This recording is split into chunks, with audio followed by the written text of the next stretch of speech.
Hi hello everyone, ಎಲ್ಲರಿಗೂ ನಮಸ್ಕಾರ. Welcome to Shikshanave Shakti YouTube channel. ಸ್ನೇಹಿತರೆ, ಇಂದು ಎಲ್ಲ ಸ್ಪರ್ಧಾತ್ಮಕ ಪರೀಕ್ಷೆಗಳಿಗೆ ಕೇಳಬಹುದಾದ ಮಹತ್ವದ ಪ್ರಶ್ನಾವಳಿಗಳ ಕುರಿತಾಗಿ ಇಂದು ಈ ವಿಡಿಯೋದಲ್ಲಿ ಚರ್ಚಿಸೋಣ.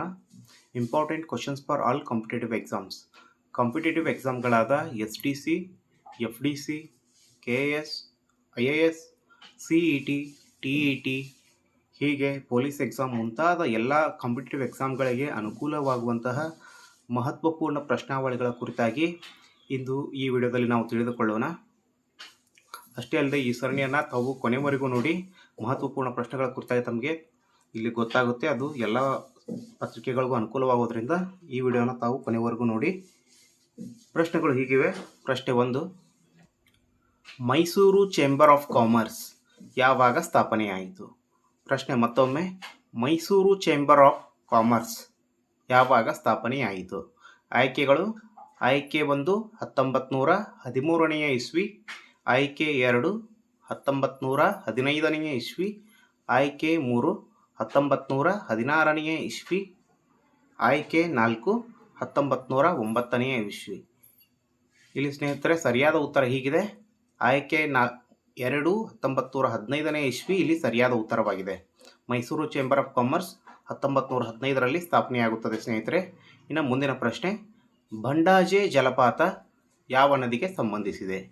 ಪ್ರಶ್ನೆ ಮತ್ತೊಮ್ಮೆ, ಬಂಡಾಜೆ ಜಲಪಾತ ಯಾವ ನದಿಗೆ ಸಂಬಂಧಿಸಿದೆ? ಆಯ್ಕೆಗಳು ಹೀಗಿವೆ. ಅರ್ಕಾವತಿ ನದಿ 1ನೇ ಆಯ್ಕೆ, ಆಯ್ಕೆ 2 ಹೇಮಾವತಿ ನದಿ, ಆಯ್ಕೆ 3 ನೇತ್ರಾವತಿ ನದಿ, ಆಯ್ಕೆ 4 ಮಂಜರಾ ನದಿ.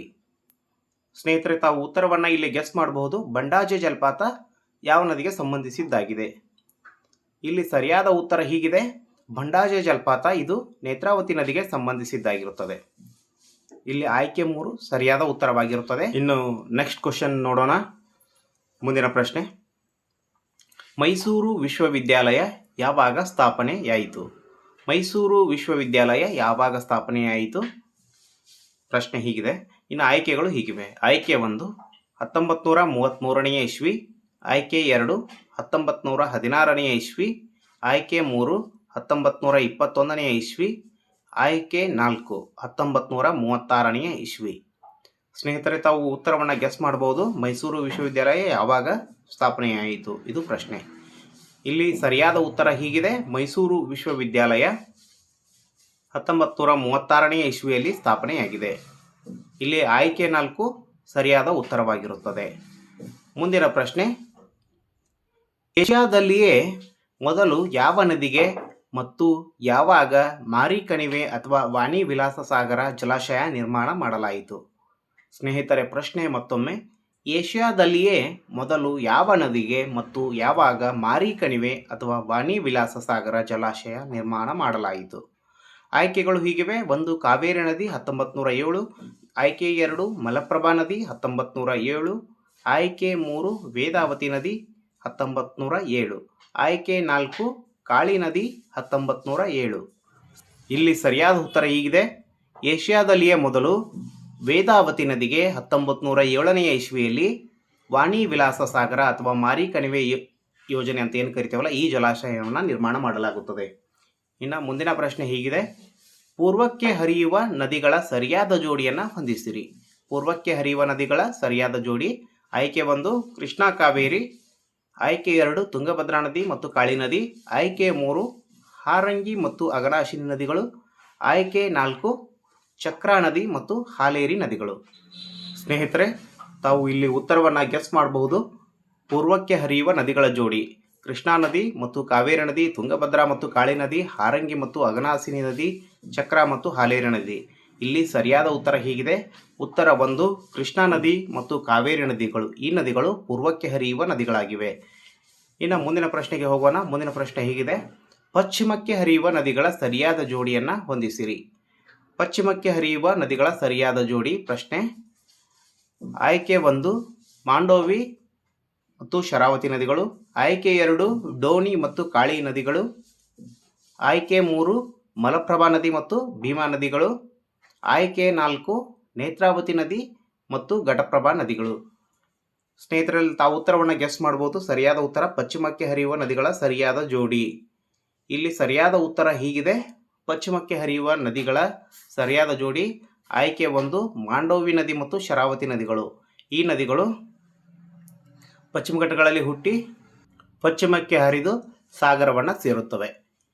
ಇನ್ನು ಮುಂದಿನ ಪ್ರಶ್ನೆಗೆ ಹೋಗೋಣ. ಮುಂದಿನ ಪ್ರಶ್ನೆ ಹೀಗಿದೆ: ವಾಣಿ ವಿಲಾಸ ಸಾಗರ ಜಲಾಶಯ ಯಾವ ನದಿಗೆ ಕಟ್ಟಲಾಗಿದೆ? ಪ್ರಶ್ನೆ ಮತ್ತೊಮ್ಮೆ, ವಾಣಿ ವಿಲಾಸ ಸಾಗರ ಜಲಾಶಯ ಯಾವ ನದಿಗೆ ಕಟ್ಟಲಾಗಿದೆ? ಆಯ್ಕೆ 1 ವೇದಾವತಿ ನದಿ, ಆಯ್ಕೆ 2 ಘಟಪ್ರಭಾ ನದಿ, ಆಯ್ಕೆ 3 ಶಿಂಷಾ ನದಿ, ಆಯ್ಕೆ 4 ಕಾವೇರಿ ನದಿ. ಸ್ನೇಹಿತರೆ, ತಾವು ಉತ್ತರವನ್ನು ಗೆಸ್ ಮಾಡಬಹುದು. ವಾಣಿ ವಿಲಾಸ ಸಾಗರ ಈ ಜಲಾಶಯವನ್ನು ಯಾವ ನದಿಗೆ ಕಟ್ಟಲಾಗಿದೆ? ಇಲ್ಲಿ ಸರಿಯಾದ ಉತ್ತರ ಹೀಗಿದೆ: ಈ ವಾಣಿ ವಿಲಾಸ ಸಾಗರ ಜಲಾಶಯವನ್ನು ವೇದಾವತಿ ನದಿಗೆ ಕಟ್ಟಲಾಗಿದೆ. ಇಲ್ಲಿ ಆಯ್ಕೆ 1 ಸರಿಯಾದ ಉತ್ತರವಾಗಿದೆ. ಇನ್ನು ಮುಂದಿನ ಪ್ರಶ್ನೆ: ಕಳಸಾ ಬಂಡೂರಿ ನಾಲಾ ಯೋಜನೆ ಯಾವ ನದಿಗೆ ಸಂಬಂಧಿಸಿದೆ? ಸ್ನೇಹಿತರೆ, ಪ್ರಶ್ನೆ ಮತ್ತೊಮ್ಮೆ, ಕಳಸಾ ಬಂಡೂರಿ ನಾಲಾ ಯೋಜನೆ ಯಾವ ನದಿಗೆ ಸಂಬಂಧಿಸಿದೆ? ಆಯ್ಕೆಗಳು ಹೀಗಿವೆ: ಆಯ್ಕೆ 1 ಭದ್ರಾ ನದಿಗೆ ಸಂಬಂಧಿಸಿದೆ, ಆಯ್ಕೆ 2 ಅಘನಾಶಿನಿ ನದಿಗೆ ಸಂಬಂಧಿಸಿದೆ, ಆಯ್ಕೆ 3 ಮಾಂಡೋವಿ ನದಿ, ಆಯ್ಕೆ 4 ಕಾವೇರಿ ನದಿಗೆ ಸಂಬಂಧಿಸಿದೆ. ಈ ಕಳಸಾ ಬಂಡೂರಿ ನಾಲಾ ಯೋಜನೆ ಯಾವ ನದಿಗೆ ಸಂಬಂಧಿಸಿದೆ ಅನ್ನೋ ಪ್ರಶ್ನೆ. ಇಲ್ಲಿ ಉತ್ತರ ಹೀಗಿದೆ: ಈ ಕಳಸಾ ಬಂಡೂರಿ ನಾಲಾ ಯೋಜನೆಯು ಮಾಂಡೋವಿ ನದಿಗೆ ಸಂಬಂಧಿಸಿದ್ದಾಗಿದ್ದು ಇಲ್ಲಿ ಸರಿಯಾದ ಉತ್ತರ ಆಯ್ಕೆ 3 ಆಗಿರುತ್ತದೆ. ಇನ್ನು ಮುಂದಿನ ಪ್ರಶ್ನೆಗೆ ಹೋಗೋಣ. ಮುಂದಿನ ಪ್ರಶ್ನೆ ಹೀಗಿದೆ: ತುಂಗಭದ್ರಾ ನದಿಗೆ ಕಟ್ಟಲಾಗಿರುವ ಆಣೆಕಟ್ಟೆಯನ್ನು ಏನೆಂದು ಕರೆಯಲಾಗುತ್ತದೆ? ಪ್ರಶ್ನೆ ಮತ್ತೊಮ್ಮೆ, ತುಂಗಭದ್ರಾ ನದಿಗೆ ಕಟ್ಟಲಾಗಿರುವ ಆಣೆಕಟ್ಟೆಯನ್ನು ಏನೆಂದು ಕರೆಯಲಾಗುತ್ತದೆ? ಆಯ್ಕೆಗಳು ಹೀಗಿವೆ: ಆಯ್ಕೆ 1 ಬಸವಸಾಗರ ಎಂದು ಕರೆಯಲಾಗುತ್ತದೆ, ಆಯ್ಕೆ 2 ಪಂಪಸಾಗರ ಎಂದು ಕರೆಯಲಾಗುತ್ತದೆ, ಆಯ್ಕೆ 3 ಕೃಷ್ಣರಾಜಸಾಗರ, ಆಯ್ಕೆ 4 ನವಿಲು ತೀರ್ಥ ಜಲಾಶಯ. ಸ್ನೇಹಿತರೆ, ಉತ್ತರವನ್ನು ಗೆಸ್ ಮಾಡಬಹುದು. ತುಂಗಭದ್ರಾ ನದಿಗೆ ಕಟ್ಟಲಾಗಿರುವ ಆಣೆಕಟ್ಟೆ ಡ್ಯಾಮ್ನ ಹೆಸರು ಏನು? ಇಲ್ಲಿ ಸರಿಯಾದ ಉತ್ತರ ಹೀಗಿದೆ: ಈ ತುಂಗಭದ್ರಾ ನದಿಗೆ ಕಟ್ಟಲಾಗಿರುವ ಆಣೆಕಟ್ಟೆಯ ಹೆಸರು ಪಂಪಸಾಗರ ಅಂತ ಕರಿತೀವಿ ಇದನ್ನು. ಇಲ್ಲಿ ಆಯ್ಕೆ 2 ಸರಿಯಾದ ಉತ್ತರವಾಗಿರುತ್ತದೆ. ನೆಕ್ಸ್ಟ್ ಕ್ವಶನ್ ಹೀಗಿದೆ: ಈ ಕೆಳಗಿನವುಗಳಲ್ಲಿ ಯಾವುದು ಕೃಷ್ಣಾ ನದಿಯ ಉಪನದಿಯಲ್ಲ? ಪ್ರಶ್ನೆ ಮತ್ತೊಮ್ಮೆ, ಈ ಕೆಳಗಿನವುಗಳಲ್ಲಿ ಯಾವುದು ಕೃಷ್ಣಾ ನದಿಯ ಉಪನದಿಯಲ್ಲ? ಆಯ್ಕೆಗಳು ಹೀಗಿವೆ: ಆಯ್ಕೆ 1 ತುಂಗಭದ್ರಾ ನದಿ, ಆಯ್ಕೆ 2 ಪಂಚಗಂಗಾ ನದಿ, ಆಯ್ಕೆ 3 ಹಿರಣ್ಯಕೇಶಿ ನದಿ, ಆಯ್ಕೆ 4 ಹೇಮಾವತಿ ನದಿ. ಇಲ್ಲಿ ಸರಿಯಾದ ಉತ್ತರ ಹೀಗಿದೆ: ಕೃಷ್ಣಾ ನದಿಯ ಉಪನದಿ ಅಲ್ಲ. ಇಲ್ಲಿ ಯಾವುದು ಉಪನದಿ ಅಲ್ಲ? ಇಲ್ಲಿ ಹೇಮಾವತಿ ನದಿ ಇದು ಕೃಷ್ಣಾ ನದಿಯ ಉಪನದಿ ಆಗಿರುವುದಿಲ್ಲ. ಆಯ್ಕೆ 4 ಸರಿಯಾದ ಉತ್ತರವಾಗಿದೆ. ಸ್ನೇಹಿತರೆ, ಈ ಪ್ರಶ್ನೆಗಳು ಕರ್ನಾಟಕದಲ್ಲಿ ಹುಟ್ಟಿ ಹರಿಯುವ ನದಿಗಳ ಆಧಾರದ ಮೇಲಿನ ಮಹತ್ವಪೂರ್ಣ ಪ್ರಶ್ನೆಗಳಾಗಿದ್ದು ಈ ಪ್ರಶ್ನೆಗಳು ಈ ಹಿಂದೆ ಹಲವಾರು ಸ್ಪರ್ಧಾತ್ಮಕ ಪರೀಕ್ಷೆಗಳಲ್ಲಿ ಕೇಳಿದಂಥ ಪ್ರಶ್ನೆಗಳಾಗಿದ್ದು ಈ ಪ್ರಶ್ನೆಗಳ ಬಗ್ಗೆ ತಾವು ಸ್ವಲ್ಪ ನೆನಪಿಟ್ಕೊಳ್ಳಿ. ಕೊನೆಗೊಂದು ಹಿತನುಡಿ: ಹೆಜ್ಜೆ ಹೆಜ್ಜೆಯಲ್ಲೂ ನಮ್ಮ ಅಜ್ಞಾನವನ್ನು ಕಂಡುಕೊಳ್ಳುತ್ತಾ ಹೋಗುವುದೇ ಶಿಕ್ಷಣ ಅಂತ ಲೋಕೋಕ್ತಿಯ ಮಾತಿದೆ.